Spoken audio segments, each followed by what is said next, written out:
दर्पण और मैं हूं आपके साथ प्रिया सिंह। खेती के मेन स्ट्रीम में इस वक्त क्या चल रहा है, ऐसे कौन कौन से छुपे हुए क्षेत्र हैं जिनसे आपको आज के वक्त में ज्यादा फायदा हो सकता है, खेती की पुरानी पद्धतियों में कौन से आधुनिक बदलाव किस तरह, कब और कैसे करें, क्या क्या सावधानियां रखें और किन चीजों पर ज्यादा फोकस करें, ऐसे तमाम सवालों का जवाब है कृषि दर्पण। धूप हो या पेड़ों की छाया, ओल लगाएं, पैसा कमाएं। आम के बागों की करें सही देखभाल, क्वालिटी वाली उपज से होंगे मालामाल। अनगिनत फायदों वाली ओल यानी कि सूरन आपकी बेकार पड़ी जमीन को भी काम का बना करके बेहतर कमाई का जरिया बन सकती है, जो आपके लिए बेहद फायदे का सौदा हो सकती है। यही नहीं, ओल की खेती कर आप 7-8 महीने के भीतर अपनी लागत का 3 से 4 गुना मुनाफा भी कमा सकते हैं। या आप कटिहार जिले के रहने वाले किसानों के साथ साथ कृषि विशेषज्ञ की भी यही राय है, तो जानिए ओल की खेती पर यह विशेष रिपोर्ट।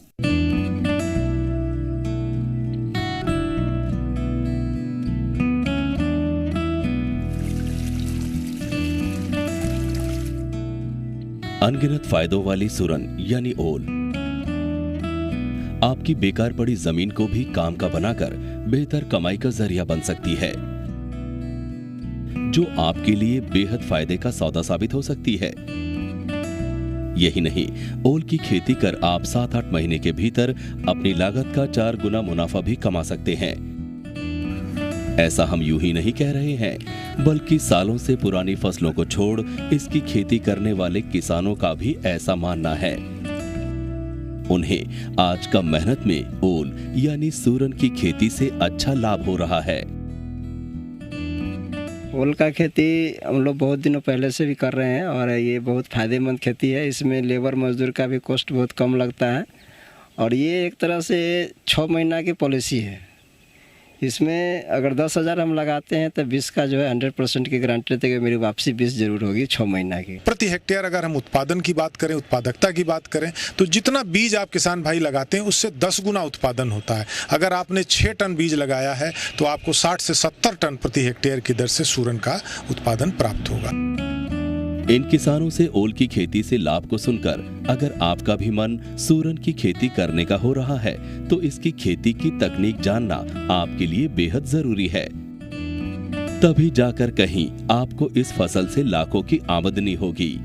ओल की खेती करने का सबसे सटीक टाइम होता है फरवरी और मार्च का महीना। रेतीली दोमट मिट्टी में इसकी खेती करना ज्यादा लाभदायक होता है, क्योंकि इस तरह की मिट्टी में ओल के कंदों की वृद्धि तेज होती है। इन सब के अलावा सही मात्रा में बीज और उन्नत किस्मों पर भी ध्यान देने की जरूरत होती है। विकसित प्रजातियों की हम बात करें तो आप देखेंगे कि जो गजेंद्रा है सूरन की वैरायटी, वो सबसे उपयुक्त है हमारे उत्तर प्रदेश बिहार के क्षेत्रों में करने के लिए। तो बड़ी साइज का अगर हम बीज इस्तेमाल कर रहे हैं तो हमको 6 टन से लेकर 6.5-7 टन तक की बीज की आवश्यकता होती है प्रति हेक्टेयर। और यही अगर 100 ग्राम से लेकर 150 ग्राम तक का बीज है तो हमें 4 टन जो है प्रति हेक्टेयर की बीज की आवश्यकता होती है। किस्मों और बीज की मात्रा के बाद बात आती है खेत की तैयारी की। ओल लगाने के लिए पहले खेत को कल्टीवेटर फिर रोटावेटर से भुरभुरा बना लें और खेत की तैयारी के समय ही इसमें गोबर की खाद को भी मिला लें। इसके बाद 2-2 फीट की दूरी 30 सेंटीमीटर गहरा, लंबा और चौड़ा गड्ढा खोद लें और फिर इन्हीं गड्ढों में ओल के कंदों को रोप दें। इस तरह 1 एकड़ में 4000 गड्ढे खोदने पड़ते हैं। कंदों अगर छोटा हो तो सीधे बुआई करें और अगर कंदों का आकार 250 से 300 दाम के बीच हो तो टुकड़ों में काटकर बोना बेहतर होता है। किसान चाहे तो इसको बागों के बीच के हिस्से में भी आसानी से उगा सकते हैं। ओल की खेती के लिए केवाल मिट्टी या दोमट मिट्टी अच्छा होता है। पहले गहरी जुताई कर देते हैं मिट्टी पलटने वाले हर से, उसके बाद पाटा चला देते हैं, जो भी जंगल झाड़ चुन करके फिर कल्टी से हर जोत करके हेंगा दे देते हैं। उसके बाद हम लोग ऐसे तो न्यूनतम दूरी ओल कंदों के दूरी रोपने का जो है कंदों के आकार पर निर्भर करता है। न्यूनतम दूरी है जो आधा किलो का कंद रोपा जाएगा, उसका 30 इंची बाई 30 इंची दूरी है। ओल की फसल के लिए केवल 3 पानी चाहिए। जून के बाद पानी की जरूरत नहीं होती। सूरन का आकार बड़ा होने के लिए उचित देखभाल के साथ साथ समय पर निराई गुड़ाई जरूर करें। रोपण के बाद आप इनको कोशिश करें कि इसमें हल्की सिंचाई हो, पानी न लगने पावे, और जहां आपने रोपित किया है यथा अनुसार आवश्यकता के अनुसार आप इसके पुआल से इसको ढक देंगे तो अंकुरण भी इसका बहुत अच्छा होगा। 3 से 4 महीने में ओल के कंद 3 से 4 किलो वजन के हो जाते हैं। अगर आप 1 एकड़ में ओल की खेती कर रहे हैं तो आपको 150 क्विंटल तक उपज मिल जाएगी, जो बाजार में 3 से 4 हजार रुपए प्रति क्विंटल के हिसाब से बिक जाएगी और आपको 4 महीने के इस फसल से 4 लाख की आमदनी हो जाएगी। 1 एकड़ में ओल की खेती करने पर 1 से 1.5 लाख का खर्च आता है, जिसको कुल आमदनी में से घटाने के बाद भी आपको 2 से 2.5 लाख का शुद्ध मुनाफा हो जाता है। ब्यूरो रिपोर्ट, जी मीडिया। देश की बागवानी में आम का प्रमुख स्थान है। इसकी बागवानी में इन दिनों बेहतर प्रबंधन का वक्त भी है। अभी पेड़ों में मंजर निकल रहे हैं, फूल खिलने के बाद फल सेट होंगे, लेकिन इसके बाद अगर आप लगातार इसकी अच्छी देखभाल करेंगे तो आगे इनसे उतने अधिक और अच्छी क्वालिटी के फल आपको मिलेंगे। आज कृषि दर्पण में जानते हैं आम के बेहतर बाग प्रबंधन के टिप्स।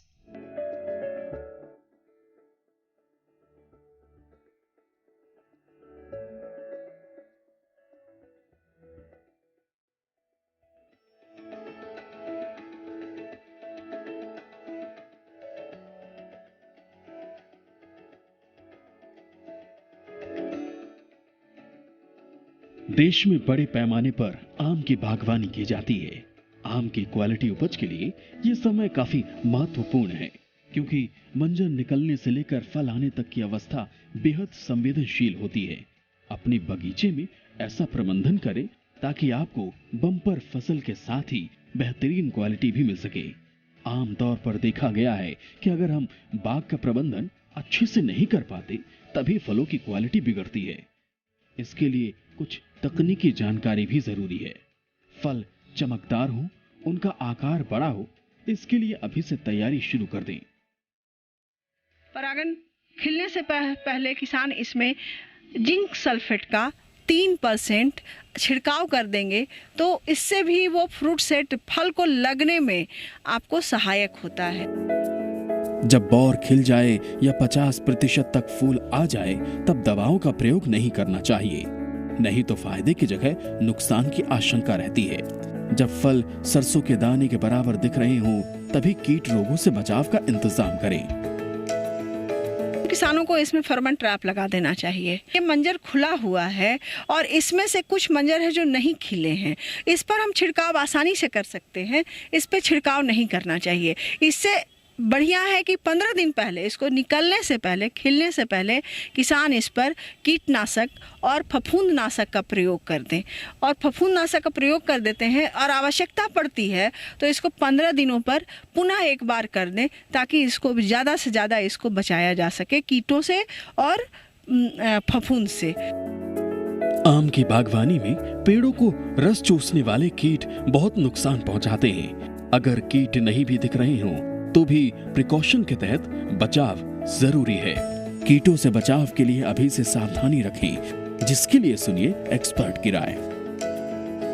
चूसक कीड़ा होता है, वो कीड़ा एक्टिव हो जाता है। जैसे जैसे तापक्रम बढ़ेगा, जमीन से आपके पौधे के खोड़र से कीड़ा निकल करके पौधे के ऊपर पे मंजर पर ही जाएगा और मंजर का फल रस चूस लेगा और पूरे इसको समाप्त कर देगा। तो ऐसी अवस्था में आपको बगीचे को एकदम साफ़ सुथरा रखना है और बगीचे को साफ़ सुथरा रख करके ट्रंक को, जो पौधे का जड़ है, उसको नीचे ज़मीन से लेकर के 3 फीट तक चूना में तूतियाँ मिला करके गहरी पुताई करके रखिए, ताकि नीचे से कीड़ा ऊपर नहीं चढ़ पाए।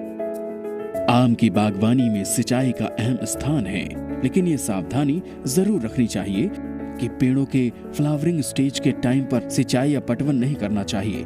इससे फ्लावरिंग स्टेज ठीक से पूरा नहीं हो पाता है, यानी फूल गिर सकते हैं। जब फल सरसों के दाने के बराबर हो जाए तब जाकर पेड़ों को सिंचाई देनी चाहिए। देखिए किसान भाइयों, आप लोगों को सिंचाई अभी नहीं करना चाहिए। मंजर खिल रहा है, अगर इस अवस्था में सिंचाई आप कर देते हैं तो इस अवस्था में मंजर आपका झड़ जाता है, फलन आपका प्रभावित होगा।